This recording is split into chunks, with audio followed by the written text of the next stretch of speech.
Korban perjodohan, episode pertama. Pokoknya, kamu harus mau, teriak lelaki bernama Amir kepada seorang gadis muda. Tidak, sampai mati pun aku takkan mau, balas gadis itu.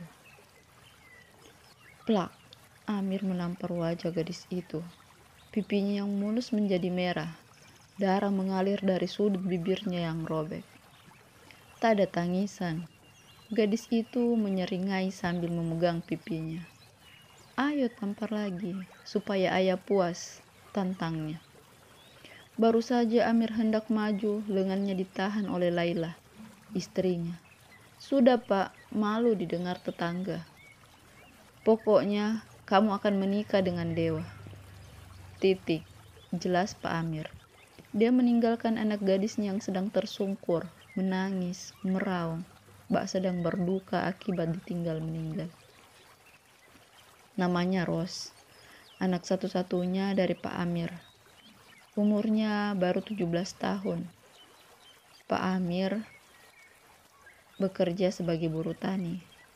Hobi main judi membuatnya harus berhutang kepada orang tua dewa. Setelah jatuh tempo, ternyata Pak Amir tak dapat melunasi hutangnya. Mengetahui hal itu membuat ayah dewa berencana menjodohkan anaknya dan anak Pak Amir. Tak ada alasan khusus, hanya saja dia suka melihat Ros yang cantik dan sopan. Tentu cocok dengan anaknya dewa yang sabar dan soleh. Maka pada waktu yang ditentukan, Pak Dirman memanggil Pak Amir. Setelah Pak Amir datang, mulailah pembicaraan serius mereka lakukan. Pak, maaf, kalau saya mengajak bertemu malam hari, agar kita bisa bicara dengan serius, tanpa terganggu orang lain. Pak Dirman memulai pembicaraan. Iya pak, Pak Amir menjawab dengan ragu. Tak usah takut pak, saya tidak ada niat mencelakai bapak. Saya cuma mau berbicara soal masa depan anak-anak kita. Tambah Pak Dirman. Jawabannya membuat hati Pak Amir seketika senang. Padahal saat dalam perjalanan, dia sudah berpikir yang macam-macam. Sepertinya dia tak salah melangkah saat keluar rumah. Pikirnya sambil mengangguk tersenyum. Bagaimana Pak? Tanya Pak Dirman. Nanti saya tanya anak saya dulu. Jawab Pak Amir. Jawaban yang diberikan Pak Amir membuat Pak Dirman berprasangka bahwa Pak Amir tak mau anaknya menikah dengan dewa putra Pak Dirman. Tak masalah Pak, saya harap bisa mendengar kabarnya 2 kali 24 jam. Supaya saya dengan gampang mengeksekusi rumah Bapak. Jika anak gadis Bapak tak setuju. Panjang lebar Pak Dirman berucap. Mendengar hal itu seketika wajah Pak Amir kembali murung. Dia tahu walaupun disampaikan secara halus, tapi kata-kata Pak Dirman bermakna ancaman. Iya Pak, setelah mengatakan kesanggupannya, Pak Amir berpamitan. Alasannya dia hendak ke sawah. Pak Dirman menganggukkan kepala tanda setuju. Padahal dia tahu bahwa itu hanya alasan Pak Amir untuk menjauh secepatnya dari hadapan Pak Dirman. Nak, kamu tidak boleh seperti ini. Bapak pasti tahu yang terbaik untuk kamu. Bu Laila menasehati anaknya. Dia tak tahan melihat Ros terus menangis. Bu Ros masih mau sekolah. Ros mau jadi dokter.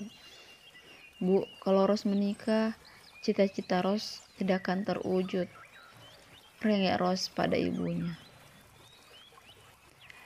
Ibu tahu nak, tapi kamu tahu sendiri. Apapun yang bapakmu inginkan harus diikuti. Jelas Bu Laila pada anak gadisnya itu. Ros kembali memeluk Bu Laila dan menangis sejadi-jadinya. Bagi Ros, Pernikahan adalah titik akhir seorang wanita. Dia melihat bagaimana ibunya harus rela mengubur mimpi menjadi guru. Kini, haruskah dia juga seperti ibunya? Semalam suntuk, Rose tak tidur. Dia mencari cara supaya dia tak jadi dijodohkan. Sayang, sampai ayam berkokok, matahari bersinar, ide yang dia cari tak juga muncul.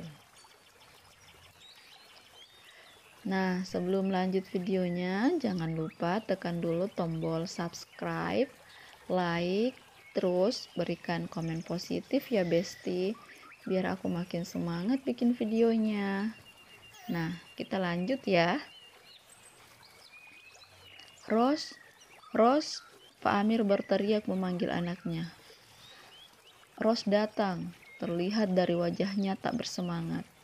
Seandainya dia tahu bagaimana kalau bapaknya marah, maka tak sudi dia bertemu dengan lelaki itu.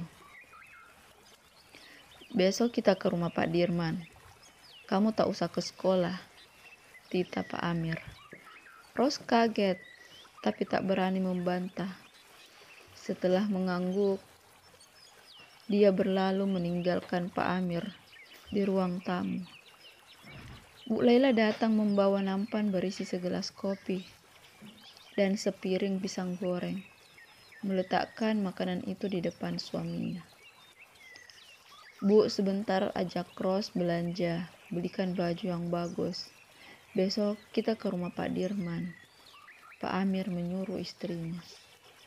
Bu Laila hanya mengangguk. Niat awal untuk menemani suaminya bersantai hilang. Dia memutuskan ke kamar melihat anaknya. Sesampainya di kamar, Bu Laila mendapati anaknya tak ada di kamar.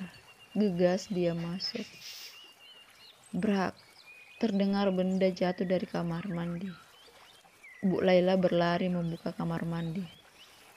Terlihat Rose sudah terbaring di dalam lantai. Kursi terbalik menindih badannya. Pak, tolong, Rose jatuh. Bu Laila berteriak memanggil suaminya. Pak Amir yang sedang merokok terlonjak. Segera berlari menemui istrinya. Matanya melotot melihat anaknya telah tak sadarkan diri. Rose, kamu kenapa nak? Tanya Pak Amir. Badan Rose dibalikkan. Ya Allah, darah.